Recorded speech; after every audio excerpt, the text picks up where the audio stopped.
Viridian, The Green Guide, written by Clouds, read by Distracted by Books. Chapter 55, Connections. Katsuki really couldn't tell how he had ended up here. If someone had told that little punk from his second year of middle school that not only would he be hanging out with people on a regular basis that didn't think he was the greatest thing since sliced bread, but that he would actually know their names, he'd have laughed in their faces and probably called them idiot extras to boot. So it was just hard to wrap his head around the fact that a ragtag group of former villains had not only managed to pull him off his high horse, but actually managed to make him genuinely enjoy spending time with them. It made Katsuki sort of happy, not that he'd ever admit that out loud. Ogawa pulled him into a headlock and ruffled his hair as he led the group down another alley. Hey, Bakugo, what's going on in that crazy head of yours? Bold of you to assume there's anything happening at all. Akiko laughed. Come on, Akiko, be easy on him. He's just a kid. Maki said. Hey! Katsuki shoved Ogawa off of him. Who are you calling kid? You are literally still in middle school, Bakugo. Maki laughed. That's the definition of kid. Katsuki ran his fingers through his hair to fix whatever Ogawa had done to it and scowled, shut up. He was getting surprisingly good at navigating the back alleys of the city now that he'd taken to hanging out with Ogawa and the others outside of group. He could find his way to most of the popular hangouts on his own and even knew which bars were theoretically the best for finding people like info brokers or dealers who would be able to help him once he became a hero. That was how he knew Ogawa was leading them to one particular bar that was popular with people like vigilantes, minor villains, and even civilians who were a little more lax about things like legality. The place they were going, along with most other bars like it, was what was known as a gray space. Akiko had explained that they were like informal neutral spaces where people of all moral stances could come together without being at each other's throats for once. Katsuki still hadn't seen any underground heroes like Eraserhead in any of the ones he'd visited so far, but he figured that was probably because he showed up in the afternoon, not in the middle of the night like that hobo. Hey, drill girl! The bartender grinned as they got to the bottom of the stairs, which looked super creepy considering that half of his face was held on with staples. Come to give me your number? You wish, Dabi! Akiko laughed. First off, aren't you gay? And second off, you know I've sworn off dating deadbeats like you. Ouch! Dabi clutched his heart dramatically, but his smirk ruined his little show. I'll have you know I am an upstanding member of society with a real job. Uh-huh, Ogawa smirked, because being a bartender for a gray space is a completely upstanding career. You know, I could kick you out for that, Dabi threatened, not that there was any real heat behind it. And for bringing a kid? Come on, Ogawa, this is a bar, not a daycare. Yeah, as if you actually care. Ogawa rolled his eyes and sat down at the bar. You know Bakugo here is getting to know the gray spaces for when he's a hero. Sure. Dabi looked him up and down. I'm guessing you want a juice box, don't you, kid? Katsuki glared at him and slumped down into one of the bar stools. Screw you. If only my kid brother had half your backbone, Dabi drawled. Orange juice it is. Katsuki rolled his eyes but accepted the glass. He didn't get why the bartenders at these places enjoyed giving him juice so much, but for some reason they thought it was funny to rub his age in his face. Yeah, he knew middle schoolers didn't typically get dragged to places like this, but he was having to accept that he really wasn't a typical kid. Most kids, for example, weren't actively trying to take advantage of their former role as a bully to be a better hero, so Katsuki figured he could take a few jokes about his age.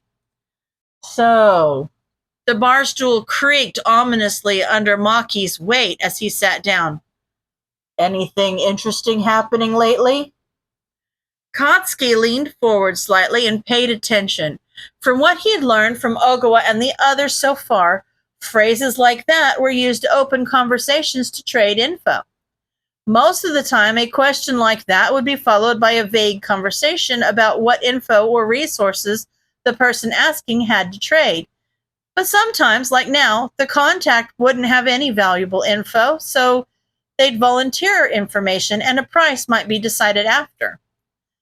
Not really, honestly.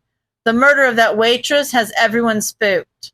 According to some of my contacts, she was actually pretty high up in one of the trigger operations, so things are going to be quiet for the next week or two at the very least.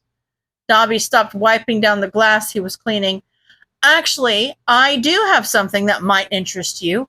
Word on the street is that your brat here has a bit of competition. Ogawa glanced at Katsuki nervously, but he just shrugged. This was the first time he was hearing about it. Ogawa turned back to the bar. What do you mean by competition? Dobby shrugged.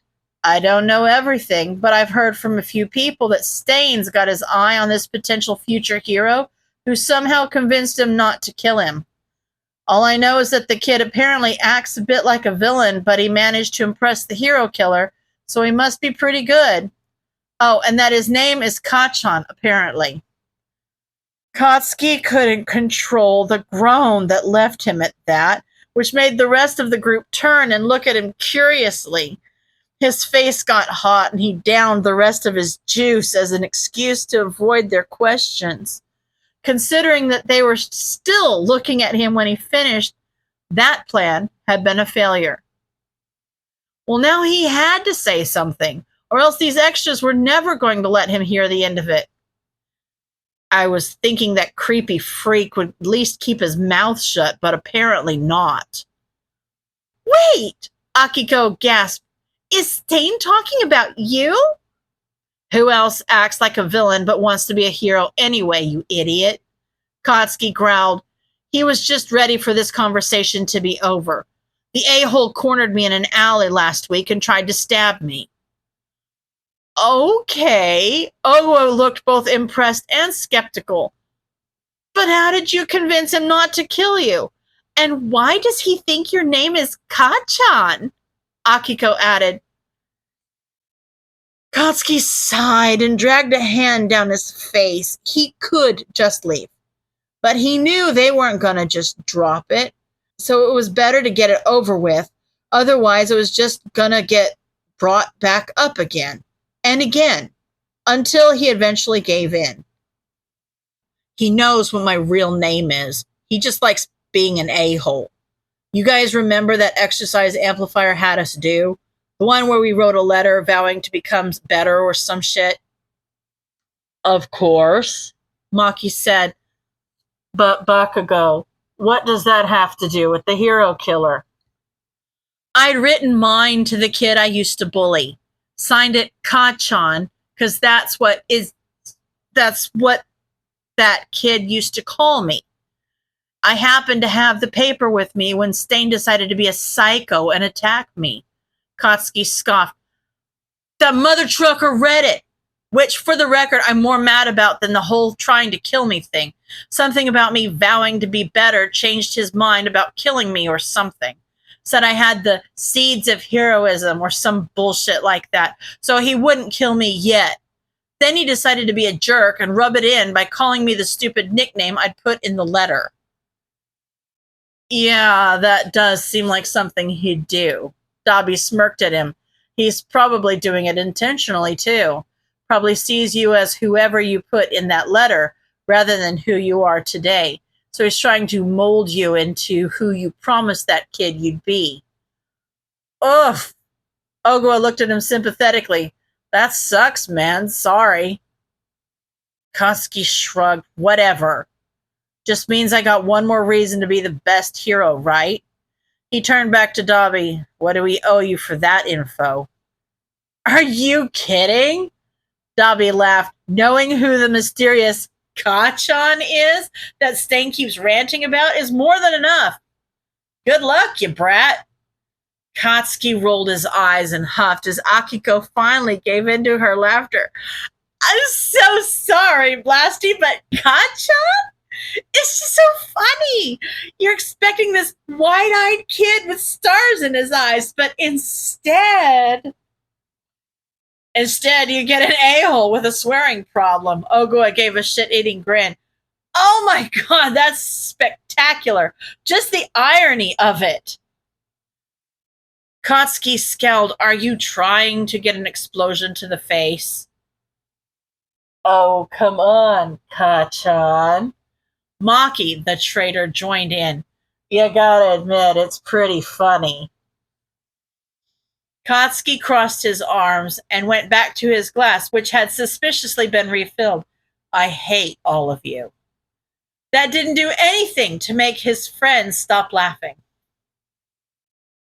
All for One did not appreciate meddling kazoo players interrupting his symphony. Once Queen Bee had gotten the feeling that one of her drones had been compromised, she had immediately cut ties with it and gone to the doctor with her concerns, who had ordered her to abandon her current host and move into the next target that they had already discussed. It was, annoyingly, much sooner than All for One had hoped to make that move, since he would have preferred a guarantee that the host would be going to UA rather than Queen Bee having to take the exam in her body. But it wasn't enough of a disadvantage to stop the plan from moving forward. The young woman that Queen Bee had suggested had a useful enough quirk that should keep her from being discovered again, which was unfortunately becoming quite important. Every time Queen Bee was forced to change hosts was one more clue that heroes and meddlesome vigilantes could use to track her down. So the best they could do was make sure Queen Bee trained adequately so that she could take her place as a spy within UA once the time was right. It was simply a shame that she hadn't been able to point to who exactly had attempted to hack into her hive. She had pointed to a handful of patrons that had been acting suspiciously at the dining establishment her old host had worked in. But on further investigation, none of them had any sort of quirk that would have allowed them to hack into such a complex system. One of them had had a promising electricity quirk that might have helped, but after looking up the boy's grades, All for One had dismissed him as a possibility. An electricity quirk on its own wouldn't be enough to successfully enter Queen Bee's systems, and the boy's grades did not reflect the level of intelligence necessary for the task, which put them back to square one. All for One was fairly certain that it was, in fact, that troublesome vigilante, since he was known to hack into the hero's communication systems and must have a quirk that allowed him to control technology in that way, or at least analyze weaknesses in their systems, which was why he had immediately ordered Queen Bee to leave her old host's body visible at the diner and hang around while getting used to her new body. He had been correct in assuming that the vigilante would return there, but had been frustratingly wrong about how easy it would be to follow him home and discover his identity. Queen Bee had not been used to her new host yet, and so had somehow managed to lose the boy. It was infuriating. He would almost be tempted to get rid of her entirely for her failures, but she still had a part to play in the next movement of his symphony, which would be ready to begin as soon as he acquired one final musician. He would simply need to ensure that she and the other players kept an eye out for pesky audience members and their troublesome kazoos. One couldn't interrupt a symphony if they were safely tied up backstage, after all. End of chapter.